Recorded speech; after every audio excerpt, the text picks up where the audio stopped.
I was one of the first passengers on board once Southwest was back in the air after 9/11. Went to Love Field, and if you remember, the skycaps were out of business because of the new security regulations, and you couldn't check at the curb. You could only haul all your stuff in and check at the gate, or check at the their desk, their ticketing desk, and then go through all this rigmarole in. So when I drove up to get out, there were 4 skycaps sitting on the curb, and one immediately jumped up and helped me take my things in. And I was asking him, I said, "What's happening for you?"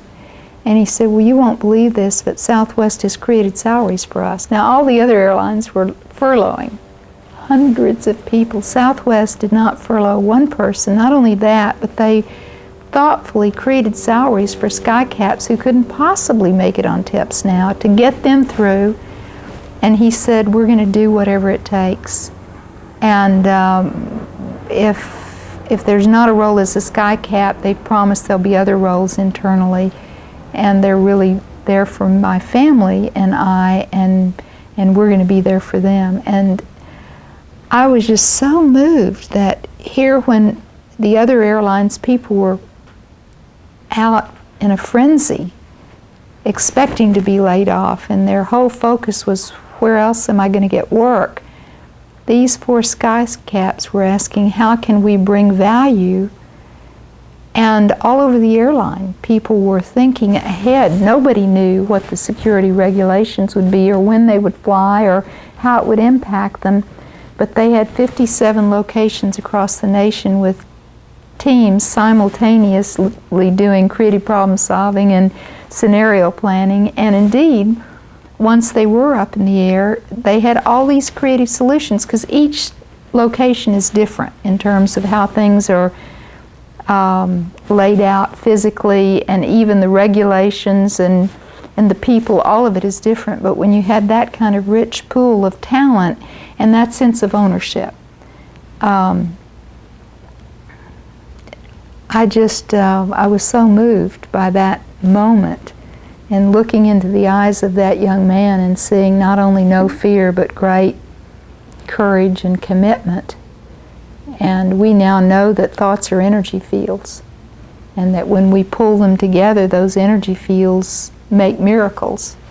And for Southwest, who was the only airline not to lay anyone off, the only major airline to make a profit in that quarter and every quarter since, and the only airline to not cut any of their flights. Not only that, they hired another 4,000 employees since then, and they've added flights, and they're now beginning to add locations. Well, that comes from the spirit of the people. You can't buy that with money, and you can't boss that.